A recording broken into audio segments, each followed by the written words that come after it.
সুপ্রভাত বন্ধুগণ, আপনাদের সবাইকে জানাই প্রভু যীশু খ্রিস্টের নামে শুভেচ্ছা ও শুভকামনা। আসুন দেখি ঈশ্বর তার পবিত্র শাস্ত্র বাইবেল থেকে আজ এই প্রাতকাল আমাদের কি বলতে চান। আজ এই প্রাতকালীন অধ্যয়নের জন্য আমরা বার করব মথি লিখিত সুসমাচার তার 28 অধ্যায় 6 পদ। এখানে লেখা আছে, তিনি এখানে নাই, কেননা তিনি উঠিয়াছেন, যেমন বলিয়াছিলেন, আইসো প্রভু যেখানে শুইয়াছিলেন সেই স্থান দেখো। ঈশ্বর তার সুন্দর বাক্যে আমাদের সকলকে আশীর্বাদ যুক্ত করুন, আমেন। হ্যাঁ বন্ধুগণ, যখন আমরা মথি লিখিত সুসমাচার পাঠ করি, সেখানে আমরা দেখতে পাই প্রভু যিশুর জীবনী, প্রভু যিশুর এই পৃথিবীতে আসা, তার বংশবলী, এবং সেখান থেকে প্রভু যিশুর সেই তার সুসমাচারের যাত্রা, তারপর তিনি সেই ক্রুশে ক্রুশারোপিত হওয়ার ঘটনা, এবং সেই ক্রুশ থেকে সেই কবর প্রাপ্ত হওয়ার ঘটনা থেকে নিয়ে আমরা দেখতে পাই প্রভু সেখানে শেষ আজ্ঞাও একটা দিয়ে থাকে তার শিষ্যদিগকে কিভাবে সুসমাচার নিয়ে আমাদেরকে বাইরে যেতে হবে।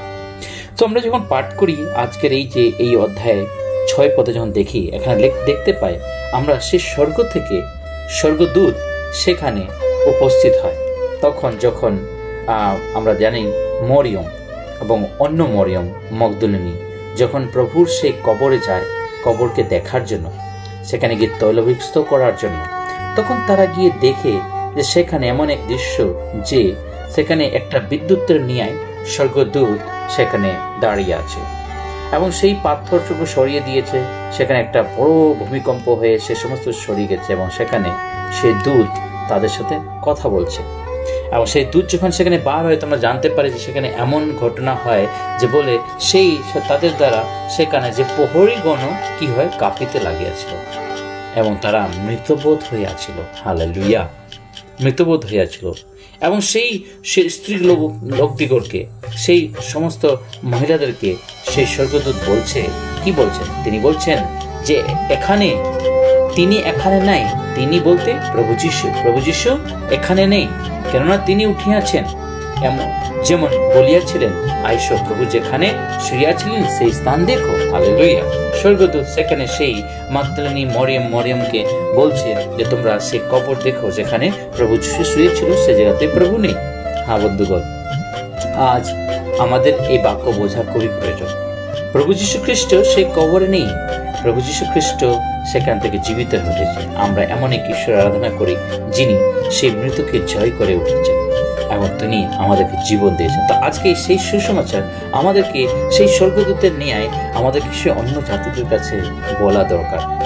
ভয় করার কোনো প্রয়োজন নেই। প্রভুর সেই শক্তি দ্বারা, প্রভুর সেই আত্মা দ্বারা পরিপূর্ণ হয়ে প্রভুর কাজে আমাদেরকে যাওয়া দরকার। যেভাবে সে স্বর্গদূত সেই মরিয়ম এবং মগদলিনীকে বলছে, তুমি যাও এবং তোমার সেই শিষ্যদিকে, যিশুর সেই শিষ্যদিগকে গিয়ে বলো যে সেখানে এই কাজ হয়েছে, প্রভু যীশু খ্রিস্ট সেই কবর থেকে উঠে গেছে। হালেলুয়া। এবং এখানে দেখতে পাই তাদেরকে বলে প্রভু যীশু তাদের সাথে দেখা করবেন সেই গালিলে, তোমরা গালিলে চলে যাও। হ্যাঁ বন্ধুগণ, আজ আমাদের চিন্তা করা দরকার, আমরা এমন প্রভুর আরাধনা করি যিনি আমাদেরকে রক্ষা করেছেন, যিনি আমাদের জন্য সেই ক্রুশারোপিত হয়েছে, আমাদের জন্য কবর প্রাপ্ত হয়েছে, আমাদের জন্য কবরকে তিনি জীবিত হয়ে উঠেছেন, এবং সেই জীবিত হওয়ার সেই বাক্য, সেই সুসমাচার যেন আমরা অন্যদের কাছে দিতে পারি। আসুন এই বাক্য নিয়ে আমরা প্রার্থনা করি, প্রভুর হাতে সমর্পণ করি। পবিত্র পবিত্র বাহিনী সদা প্রভু, তোমার মহান ধন্যবাদ করি আজ এই সুন্দর প্রাতকালের জন্য। এই প্রাত থেকে নিয়ে পুরো দিন তোমার হচ্ছে সমর্পণ করি। তোমাদের সকলের সঙ্গে সঙ্গে থাকবে। এই ক্ষুদ্র প্রার্থনা যিশু তোমার পবিত্র নামে চাই।